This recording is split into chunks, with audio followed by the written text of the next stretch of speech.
Welcome to LifeBlood. This is George G, and the time is right. Welcome to today's guest, strong and powerful Corey White. Corey, are you ready to do this? Let's do it. Let's make it happen. Let's go. Corey is the co-founder and CEO of Cyvatar. They're a company offering a comprehensive collection of tools to help businesses of all sizes manage their cybersecurity risks. Corey, I'm excited to have you on. Tell us a little bit about your personal life, some more about your work, and why you do what you do. All right. Now, well, it's a lot. I could rant for the whole time period on that in itself. But why I do what I do, I'm very big into why, because I don't want to just do stuff randomly, and I don't want to do things for just money. It's very important for me to be able to do things and have a purpose behind it. So when I say purpose, I mean, how can we change this world? How can we make the world better in my personal life and professional life? So it's absolutely key to define that. One of the best ways to do that, I don't know how many of you guys are fans of Simon Sinek, but I had, one of his, I think he calls them igniters, come out to do a session with our team back in 2018 at my last company. And if you read his books, he talks about the professional why, and then you got to figure out your personal why. And I was like, damn it, I've been living life for 40 something years and I don't even know my why. Like what? Like I should know why I'm doing things. And if you look at it out there and you challenge people, you ask them, why are you doing this? And it's bullshit if they say, oh, to make money. I mean, come on, really? I mean, hopefully we've evolved beyond making just money, right? Mm-hmm. What is your why? And so my why, and I tie personal and professional together, because I don't believe that anybody in life should be saying, oh, this is work Corey, right? This is what work Corey does, and then this is my personal Corey. I think those, if you want to be happy and comfortable with yourself and be authentic, it should kind of be the same, or at least somewhat close. Mm-hmm. So my why is really, I build companies, and I run this company so that I have the opportunity to give people opportunities that normally would not have those opportunities to thrive. I do this so that we can actually make things better in this world. And making things better doesn't mean Corey makes a shit ton of money. Making things better means that the individuals working in the company and the customers, and we call them members here, our members, things actually get better as a result of that interaction. And so it's kind of a personal metric. If you're working with me or my company, your life actually gets better. I'm not taking it away. I'm additive, and our companies are additive to the experience. I'm sorry, it was a long answer, but hopefully I covered it, just because it's a deep question. Your why, like why you do. I love it. That's perfect. And, I was like you, and I think a lot of people are sort of just making our way along, not saying we were just getting by, but to really get clarity on why it is that you do the things that you're doing, why it is that you're, I assuming, working very, very hard, and why you're investing so much of yourself into something. I think it makes a lot of sense to get clear on what that is, and that it's probably been a benefit to you now that you've started really sharing that with others too. Oh yeah, it has been. One of the things that we're doing this year, we started last year. We have these events called Love. We'll go Live, sorry. And the thing is, we're going on tour, going to different cities around the United States. You got to have a theme.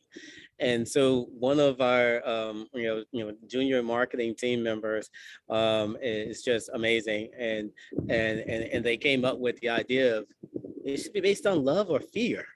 And I was like, wow, I like that. Going back to the motivation of why, a lot of people do things out of fear, but wouldn't it be better if you did it out of love? Right. And so, you take cybersecurity, for example. Cybersecurity is a very long time. It's been sold on what we call fear, uncertainty, and doubt, FUD, right? And so we try to force people to buy things because, oh, you're going to get hacked. They're going to come and get you. The world's coming to an end, la da da. Well, yeah, maybe some of that might happen. But why don't you take the approach and like, hey, we're going to do everything we possibly can to get you locked down and secure, and make sure that you don't actually get hacked. And then we're also going to have a guarantee if something does happen, you're covered. Okay. And so it's the equivalent of saying, hey, your house is going to get broken into. There's nothing you can do.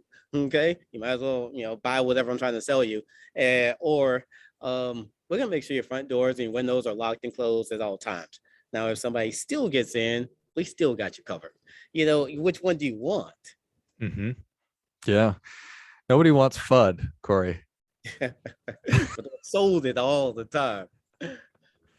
Nobody wants to buy FUD. Nobody really wants to sell it either. So I feel like you've got the right approach. And how'd you decide to go on tour? It seems like a great idea. It sounds like fun. Well, I'll give you the colorful answer, which is actually the truth. If I weren't actually doing cybersecurity, I wish I could sing. I cannot sing. Sounds horrible. My wife just runs and my kids run every time I try to sing in the house. So I can't sing. I'm an okay dancer. I can hold a beat, but I'm nothing spectacular there. And I'm like, well, damn it. I guess I'll do this cybersecurity thing. So, but if I'm gonna do it, I'm gonna have fun and I'm gonna look good while doing it. And so one of the things after doing cybersecurity for 26 years, myself and my co-founder, he's been doing it for 20 years as a CISO. He's based out of London. The best way to build relationships is get out there and go see people and build those relationships face to face. I know we're in the Zoom world and everything's all virtual, but still, there's a lot of merit and validity into face to face interactions and relationships. So we go on tour. We do we call side live happy hours, and we choose a cool little swanky spot, rooftop bar outside because it's COVID, and make sure that it's leaks and fresh air. Happy hours, appetizers, and we chat, we meet people, we get to know, we build relationships, and that's worked really really well. And that's back to your why.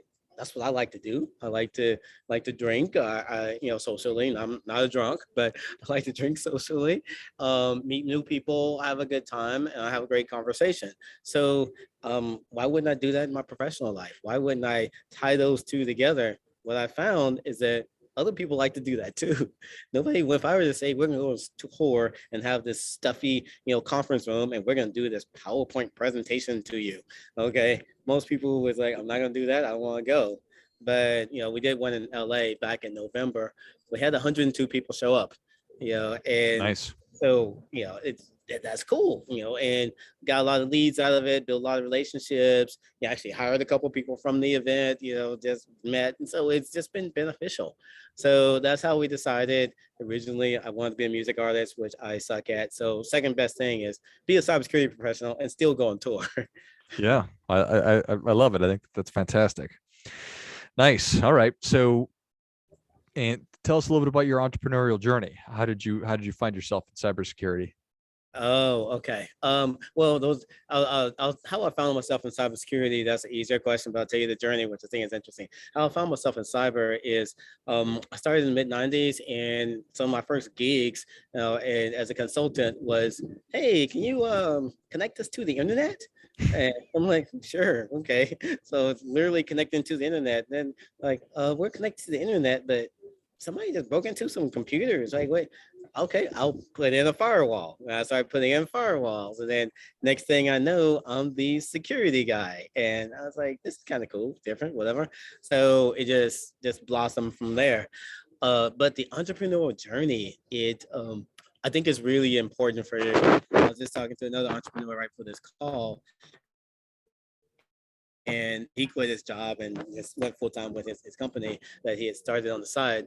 But I think it's important for everybody in some form of fashion to jump and take that risk. And I use jump in particular. If any of the listeners want to look at Steve Harvey, you Google Steve Harvey jump. He has a book on it now, but he had this really good video, like a couple-minute video of what it's like to jump. And I love the way he explained it. I'm not going to do as well of a job, but when you jump, you're gonna get some bruises along the way, you're gonna get some scratches and everything else, but you're gonna figure out how to fly. Okay. And once you figure out how to fly, that is the beautiful part of it.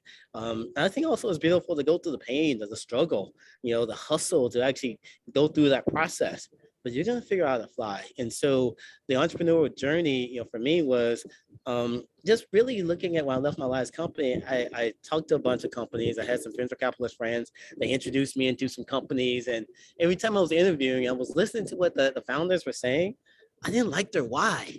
Yeah, they didn't have one. They didn't even have a why. I'm like, I can't work for somebody that doesn't have a why, or if they do have one, the why can't be, oh, we're gonna make a lot of money. Like, really? Okay. Hopefully we've evolved beyond just making a lot of money. Why can't, success be the outcome of who we are? Okay. And so, yeah, I think that, Savitar eventually will make a lot of money, but we're not going to change who we are to make that money. Yeah, I think that's backwards. Why can't you be your authentic self and let that come through and let that be what makes you the money instead of trying to force it? So after going through, interviews and talking to companies, and I always had in the back of my mind, maybe I should start my own. Maybe I should start my own. Everybody around me is like, so Corey, when you start your own business? And I was thinking to myself, everybody's already figured out that I was already going to start my business. I hadn't figured it out. Maybe I should just listen to everybody else, which I never do. But ultimately, I listened to myself, and I was like, let's start a new company. Let's do it right. I just don't think anybody else is doing it right. So I had to build a new business, new model, new way to do cybersecurity. Nice. Well, I certainly appreciate that. Why don't you listen to other people, Corey? I like the way you turn to the side to ask that. Yeah, I mean, obviously, I give you a good blunt answer because they're mostly wrong, Mm-hmm. right? And if they are right, they're right for them, not Mm. right for you. So you got to figure out what is right for you. And so listening to somebody else tell you that's their opinions, that's their experience. We all have our own life journey, our own plight. And so what is right for you may not be right for, someone else. So you have to figure that out for yourself. Now that ties back into another thing that is also broken just kind of in society in general. I'm on a lifelong journey of finding yourself. People say you graduate from high school and you take a year and go find yourself and all that stuff. I believe that. I truly believe that, because what happens is when you're a kid, you're who your parents want you to be. You're following their lead and everything else, right? And then you got a few things. You got whether it be your parents and family. You've got society pressures. Like, this is what it should be. You grow up and get married, and have 2.5 kids and dog picket fence, and that's what you think happiness is. But it may not be happy for you. Then you got all these things coming and dictating to you what happiness is. I think every individual should figure out what their own personal journey and happiness actually is. Once you figure that out, then you can go and start a new company or do your own thing, and live your life that way. That's the sweet spot. It's never like you ever get there and you're like, oh, I found myself, I'm happy and all that, and I'm authentic, and then you stop. Oh, there are layers. You keep on going deeper and deeper and deeper into it. But as you go deeper, you become a better person. You become a more evolved person. And so that's, again, I could rant on that for a while, but that's why you don't follow anybody else. You gotta figure out who you are and then follow yourself and get in. I'm a universe kind of guy, so you get into the universal flow. You get into flow state in life, and then life's just fun and it's also easier. Yeah, I think that's all really well said, and I 1000% agree with it. There's so much that society puts on us and says that we're supposed to act a certain way, and what we've been talking about the whole time is figuring out what happiness is for you, and then why not do business that way? Why not do life that way? Why do things need to be segmented and separated, and why does this need to be a certain way because everybody else has always done it, kind of a thing? I'm fond of saying we got, there's only 50 Saturdays a year. I appreciate that there's 52, but you only got one crack at this deal. So maximize the time that we have. Yeah, 1000%. And that's why within our company we have this model, that I know a lot of people say, but I don't think they actually believe it. Is the whole work hard, play hard. And I was interviewing a candidate that spoke to one of our other executives, and we did one of our Live tour things a couple of weeks ago. We did Miami, we did Tampa, and they asked, how was that? How did it go? And the employee said it was like, working at Disneyland. It was like Disneyland tour. Like it was just fun. He was, and everybody's thing is different. Some people might not like Disneyland, but at the end of the day, it should be a fun experience. But we're working hard at the same time. I truly believe, and a lot of people don't, they don't get how this ties together. Is that you shouldn't have to go to work every day. You shouldn't have a job. I'll tell people that I'm interviewing, this is not a job. Okay, this should be who you are. This is what you enjoy doing. So you can come into work and actually enjoy it. And it's something you can't wait to jump up a morning and do and go tackle. And that's what it should be like here. And I told my team, if you're stressed out working here, call me. Let's have a conversation. Because I don't want anybody stressed out in this organization. Interesting enough, I got a call. One of my employees, she was on the wrong, job, and she ended up switching to another team. And she was like, I felt like you were talking to me, and when you said that, and I just had to reach out, and we sat down and we talked about it, and I actually found another spot in the company, and the other team wants me there, and it's a better fit. I'm like, do it, 100%. So that's what it all means to me. I love it. What a great story. You give people the opportunity and then they take advantage of it. So amazing. I love it. So, all right. Well, I want to let you share with people why people come to Cyvatar, the breadth of solutions you bring, without talking about FUD. Talk to us a little bit why people who is a good fit for what you're doing. Yeah, it depends on the maturity of the organization, right? So if you're if a company thinks that they have cybersecurity figured out, they have a full cybersecurity program, then you don't need us, right? We have this mantra: we only sell what you actually need, and it's all outcome based. So first thing we do in our sales process is we do a free security assessment. And once we do the assessment, that's usually done in about 15 minutes in an automated fashion. It's a questionnaire, and then we can do external scans and everything else, all that for free. But we're able to say, okay, you just said you don't have proper endpoint protection. You're not blocking a ransomware attack, and you don't scan and patch your systems, and you don't have multi-factor authentication. Then those are the solutions we're going to propose to you. Okay, and so what's good about it, these are solutions. These aren't products. These aren't services. There are solutions that are tied to an outcome. And what we mean by that, in 90 days or less guaranteed, it's going to be fully implemented. We're going to bring in our products, get you locked down secure, get you remediated, meaning fix the vulnerabilities, not clean alerts. Some people say remediation, we're going to clean out your alerts and you'll still have alerts, but there'll be better alerts. No, that's not remediation. Remediation is actually fixing the problem and then maintaining it on a continuous basis. So we are an outsourced cybersecurity vendor. We call it cybersecurity as a service. We had to create a new category in cybersecurity because nobody was doing it. You know why? It goes back to the FUD, love and fear, kind of thing. A lot of companies, they sell you something because it makes them more money. Okay. And so the cybersecurity industry is really built by a bunch of vendors that are out. How can they make more money, get more money back to their VCs? Well, we built this from a customer perspective because the customers are losing. So think about this. Last year, I think it was $150 billion cybersecurity industry and growing. There are over 4,000 cybersecurity companies out there. More and more people getting into the industry, but the number of attacks increased. Okay, successful attacks increased. So we're spending more on it, and the problem's getting worse. Like what's happening here? The problem is that most cybersecurity companies, they aren't trying to fix the problem. They don't have to fix the problem to make money. Okay, we just said, all right, we'll fix the problem. That's how we'll make money. And so that's game changing. And again, the last thing I'll say is success is the outcome of who we are. And so success will be from us helping, not just saying an alert and telling you that something's wrong. I love it. Well, Corey, the people are ready for that difference making tip. What do you have for them? Oh yeah, I think it ties into everything we've been talking about. It's really simple. Lead with love. Yeah, I know it may sound cliche in these days and times, but lead with love. And what that actually means is, in business, make a difference for your customers. Actually make a difference for your customers. Make sure that's what you're doing. On top of that, in your personal life, have a personal mantra. If people interact with you or your business, their lives actually get better.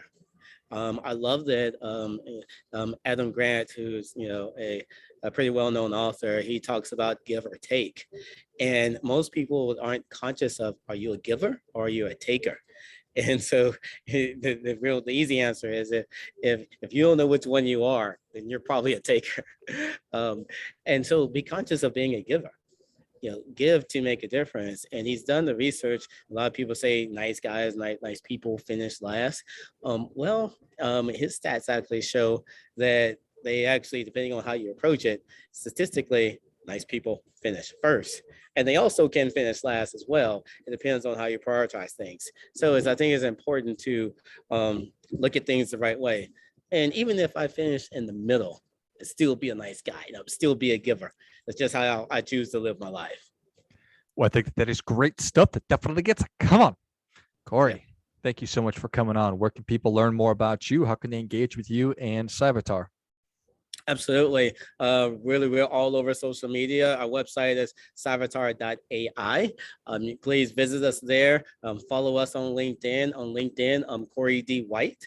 You can look me up on LinkedIn there. On top of that, we're on TikTok, Twitter, Facebook. Actually, we're everywhere. Follow us. Again, you'll see who we are, because we focus on providing outcomes and giving back to the community and not just taking. So thank you so much for your time. Yeah, enjoyed it. If you enjoyed this much as I did, show Corey your appreciation and share today's show with a friend who also appreciates good ideas. Go to Cyvatar.ai. That's CYVATAR.ai.